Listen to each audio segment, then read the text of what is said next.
ছোট্টবেলাতেই মা মারা যায়। তারপর থেকে মামা দাদুই আমার কাছের বন্ধু, কাছের মানুষ, সবকিছুই। বছর কয়েক আগে বাবাও মারা যায়, কিন্তু দাদুর জন্য কোনো কিছুর অভাব কোনোদিনই পাইনি। হোস্টেল আর বাড়ি এই করে ছোট্টবেলাটা কেটেছে। গরমের ছুটিতে মামা বাড়ি যাবই। তারপর এখন আমি বম্বে কাজ করি। হঠাৎ বড় মামার ফোন এসেছে, দাদু আর নেই। শুনে বুকটা পাথরের মতো জমে গেল। তড়িৎদান বেরিয়ে পড়লাম। বড় মামার মুখে দুঃসংবাদটা পেয়েই তড়িৎদান বেরিয়ে পড়লাম। একটু দেরি করলাম না। মা বাবা চলে যাওয়ার পর দাদুই ছিল আমার একমাত্র কাছের বন্ধু। আজ সেও নেই, শেষবারের মতো দেখতেও পেলাম না।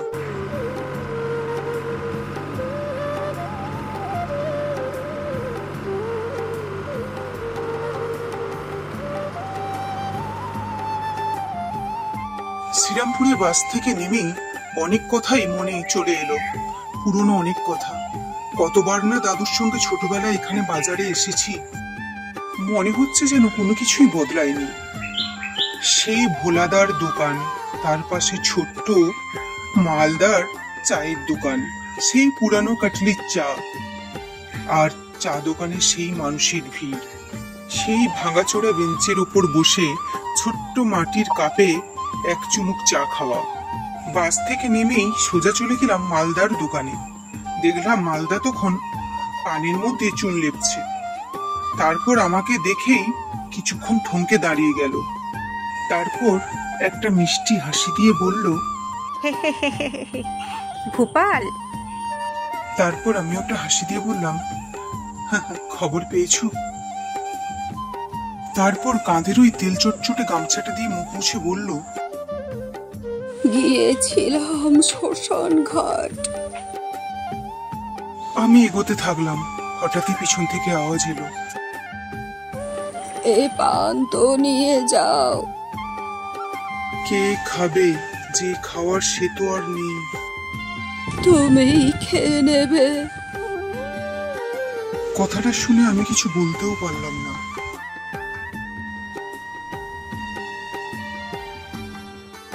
রাস্তার মধ্যে যেখানে সেখানে বৃষ্টির জল জমে আছে। এটা ছিল আমার প্রিয় সেই সুবলদার মিষ্টির দোকান, যেখানে আমি মামা বাড়ি এলেই দাদুর সঙ্গে আগে এখানে আসবই। এর স্পেশাল হচ্ছে গরম গরম সিঙ্গারা। আজও তার প্রস্তুতি চলছে। দেখে ছোটবেলাটা মনে পড়ে গেল। মেঠো পথ দিয়ে যাওয়ার পথে মাঝপথে হঠাৎই ঝড় বৃষ্টি শুরু হয়ে যায়। ছটফট করে ব্যাগ থেকে ছাতাটা বের করে ফুটিয়ে নিয়ে চলতে শুরু করলাম। তারপরে হঠাৎই বড় বটগাছের সামনে এসে পাটা থমকে দাঁড়িয়ে গেল। ছোট্টবেলায় একবার ঘড়ি ওড়ানোর সময় এই গাছে ঘড়ি আটকে গেছিল আমার।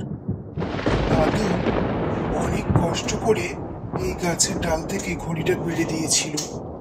তারপর গাছটার গায়ে হাত দিয়ে একটা দীর্ঘ নিঃশ্বাস নিয়ে মনে মনে বললাম,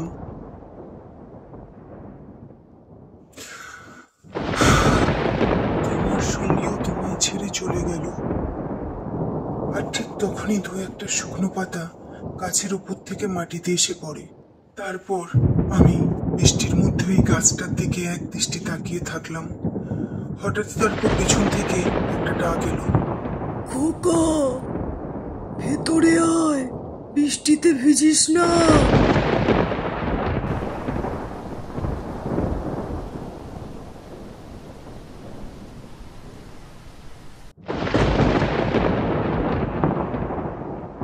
ঘরের ভিতরে ঢুকেই সামনের চৌকিটা দেখে আমার মনে হলো দাদু ওখানে বসে হাত পাখা নাড়তে নাড়তে আমায় বলছে, খোকা, তুই এসেছিস। এরই মধ্যে বড় মামি যে কখন আমার পাশে এসে দাঁড়িয়ে আমার সঙ্গে কথা বলছিল সেটা আমি টেরই পেলাম না। আমি কিছু না বলে ভেতরে চলে গেলাম। আমি রেস্ট নেওয়ার জন্য ভেতরে চলে গেলাম এবং গিয়েই ঘুমিয়ে পড়েছিলাম। পরের দিন সকালে ঘুম ভাঙে। চারপাশে ঘন অন্ধকার মেঘ। আমি বারান্দার দিকে বেরিয়ে গেলাম। বাইরে বেরিয়ে এসে দেখলাম বাইরে বেশ ঘন কালো মেঘ, বৃষ্টিও পড়ছে। তার মাঝে বাড়ির একটা সাইডে প্যান্ডেল খাটিয়ে ওখানেই দাদুর কাজ হচ্ছে। মেজো মামা ছোট মামাকে দেখলাম ন্যাড়া হয়ে বসে পুরোহিতের সামনে কাজ করছে। আর আমার তখন বারবারই দাদুর ওই হাসি মুখটা চোখের সামনে ভেসে আসছিল। আমি ওখানে উঠোনের উপর বসে পড়লাম। বাইরে তখন ঝমঝমিয়ে বৃষ্টি পড়ছে। মামারা দাদুর কাজে ব্যস্ত। আর আমার বারবার মনে হচ্ছিল দাদুর কথা। দু চোখ ভরে বারবার জল চলে আসছিল। গলা ছেড়ে কান্না করতে ইচ্ছে হচ্ছিল, কিন্তু পারছিলাম না। বুকে পাথর জমা ছিল। বেলা গড়িয়ে দুপুর হয়ে এলো। এদিকে দাদুর কাজকর্ম সব হয়ে গেছে, বৃষ্টিও থেমে গেছে, কিন্তু মনে হচ্ছে সারা মেঘে গ্রামটাকে ঘিরে রেখেছে। আর বাড়িতে থাকতেও ইচ্ছে করলো না, কারণ চারপাশে শুধু কান্নার আওয়াজ। তারপর ছাতাটা নিয়ে একটু বাইরে বেরিয়ে পড়লাম। তারপর পিছন থেকে মামি বলে উঠলো, এমন ওয়েদারে তুমি কোথায় যাচ্ছ? ওই একটু বাজারের দিকে যাচ্ছি, কিছু কি আনতে হবে। বড় মামি কথাটা শুনে আমার দিকে অবাক হয়ে দেখলো। তারপর মাথা নেড়ে বলল, না, তাড়াতাড়ি ফিরে আসিস।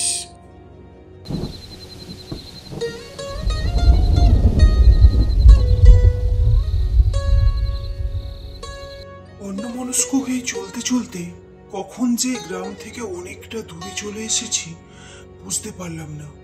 হঠাৎই একটা মহলের সামনে এসে দাঁড়িয়ে পড়লাম।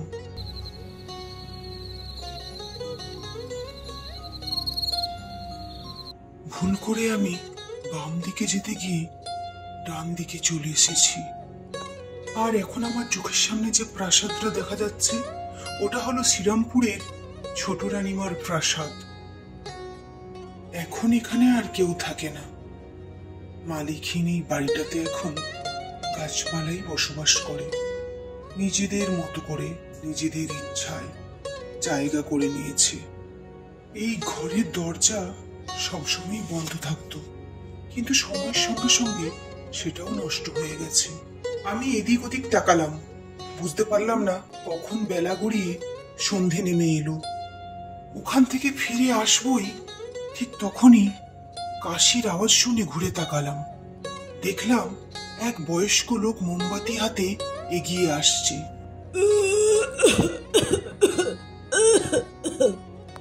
প্রথমে তো ভয় লাগছিল, কিন্তু তারপর মোমবাতির আলো দেখে একটু সাহস এলো। উনি ওনার হাতটা দিয়ে চোখটা একটু রগড়ে গম্ভীর গলায় বলে উঠল, কে? আমি ভূপাল, বিজয় মুখার্জির নাতি। দাদুর নাম দিয়ে নিজের পরিচয় দিতে একটা আলাদা শান্তি অনুভব করলাম। উনি একটা বিরক্তিকর দৃষ্টিতে আমার দিকে তাকাতে লাগলো। আর ঠিক সেই সময়ই আকাশ থেকে হঠাৎই বৃষ্টি পড়তে শুরু করলো, আর বিদ্যুৎ। তখনই উনি বলে উঠলেন আমাকে, তাড়াতাড়ি ভেতরে এসো। এরপর আমি আর কোনো কিছু না বলে ওনার পেছন পেছন চলতে শুরু করলাম। ঘরের চারপাশটা এত নোংরা আবর্জনা যে পা ফেলতেই যেন সমস্যা হচ্ছে, কিন্তু উনি আমাকে পথ দেখিয়ে ভেতরে নিয়ে গেলেন। তারপর উনি আমাকে একটা ঘরের মধ্যে নিয়ে গেল, যেখানে শুধুমাত্র একটা চৌকি ছিল। আর উনি ওনার হাতের মোমবাতিটা রেখে আমাকে বলল, বসো এখানে এসে। আমার মন সংকোচে পড়ে গেল, কারণ ছোট থেকেই শুনেছিলাম এই ঘরে নাকি ছোট বৌরানীমার আত্মা এখনো ঘুরে বেড়ায়। আর আমার যে আজ কি মতিভ্রম হলো, আমি এখানে এলাম। তখন আমি বলে উঠলাম, না না, আজ নয়, অন্যদিন না আসবো, মামারা চিন্তা করবে।